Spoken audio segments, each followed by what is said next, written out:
चार मर्यादा माता लक्ष्मी, मां सरस्वती के सामने माता पार्वती जी से पूछ रहे,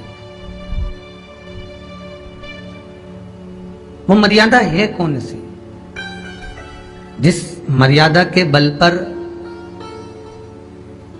एक जो घर बसता है, घर जो बसाया जाता है, उस घर में सुख, सौभाग्य, संपदा, सत्ता, वैभव, प्रतिष्ठा, यश, कीर्ति, आरोग्यता, ये सब वहां रहे।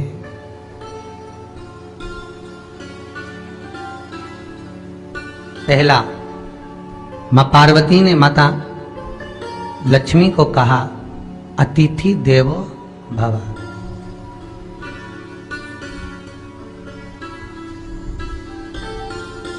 हमारे दरवाजे पर जब कोई अतिथि आए, हमारे दरवाजे पर कोई मेहमान आए, तो हम उसका आदर करें। परिवार के लोग जो आदर कर रहे हैं वो अपनी जगह पर है, भाई आदर कर रहा है वो अपनी जगह पर है, जेठ आदर कर रहा है वो अपनी जगह पर है, देवर मान सम्मान दे रहा है वो अपनी जगह पर है।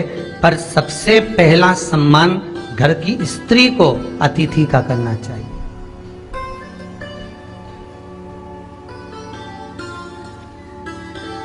सास के मेहमान आ गए, पहचान वाले, बहुवन मालूम पड़े अपने कमरे में बैठी हुई है। मेहमानों ने आकर पूछ लिया, क्यों बहू नहीं दिख रही? बस आ रही होगी।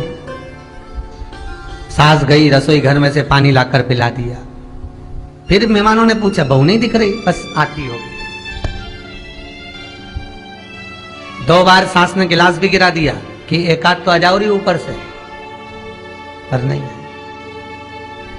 जब सास ने चाय रख दी और चाय रखकर सास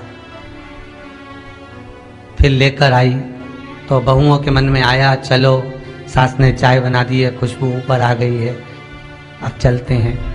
और बहू फिर नीचे आई, जो मौसी आई थी, काकी आई थी, बुआ आई थी, चाची आई थी, उनको प्रणाम करा और अंदर जाकर चाय जो बनी थी उसको पिया।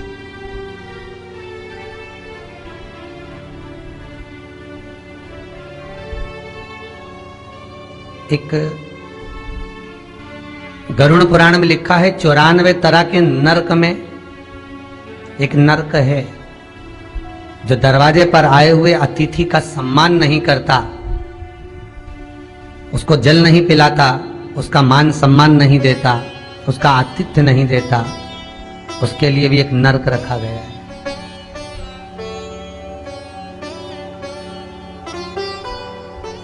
हजारों नरकों में एक नरक वो भी है जिसका हमने आतिथ्य ना करा हो।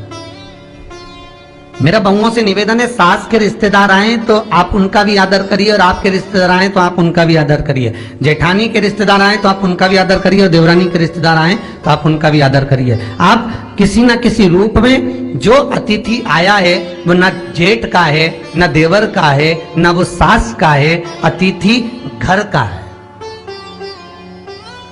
किसी एक व्यक्ति का अतिथि नहीं है।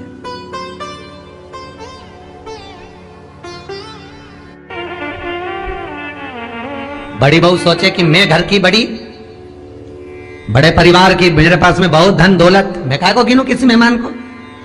छोटी बहू सोचे मैं काय को गिनूं, मंजिली सोचे मैं काय को गिनूं, संजिली सोचे मैं काय को गिनूं।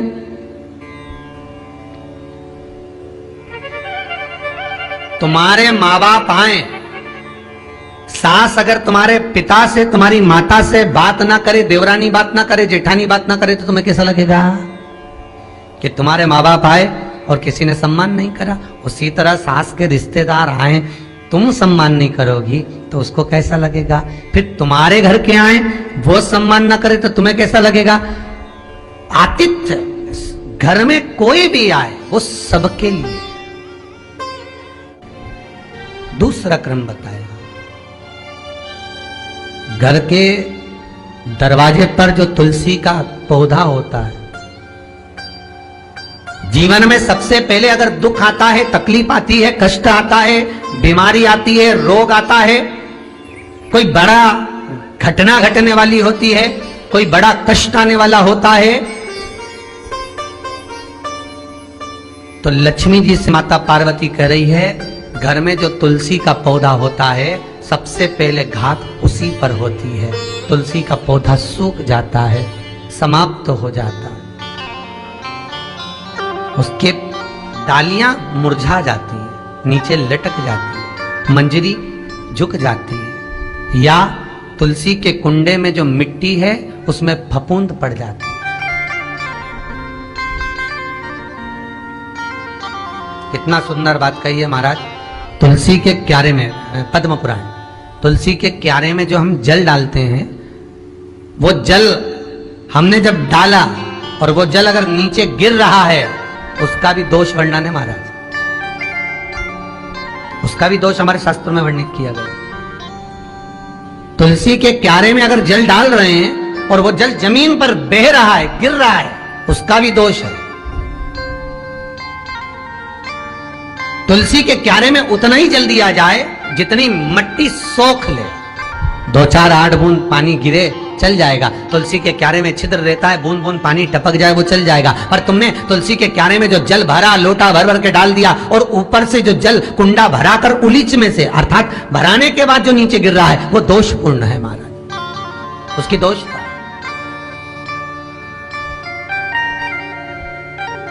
वो दोष दे दिया। तो लक्ष्मी से माता पार्वती जी कह रही हैं कि दूसरा क्रम है घर में वैभव, लक्ष्मी, संपदा, प्रतिष्ठा, यश, आरोग्य को पाने के लिए तुलसी के क्यारे की आराधना, तुलसी के कुंड को नमन करना। तीसरा क्रम कहा, घर में चाहे नल लगा हो, चाहे आरओ का प्लांट लगाओ, पानी का घर में छोटा छोटा आरओ प्लांट लगा रहता है, फिर भी घर के अंदर रसोई घर में एक छोटा सा मटका, मटका नहीं तो हंडा, हंडा नहीं तो बाल्टी, बाल्टी नहीं तो कलसा, पानी का भरा हुआ जो नारी रखती है, दूसरे दिन उस पानी को बाहर ढोल कर फिर वापस धोकर भर लेती है। मटका रोज धुलता है, हंडा रोज धुलता है, प्रतिदिन का। जितना जल उस पात्र में रहता है, भरता है, ऐसे ही घर में संपदा भरती है। 3 क्रम भरता है। चौथा,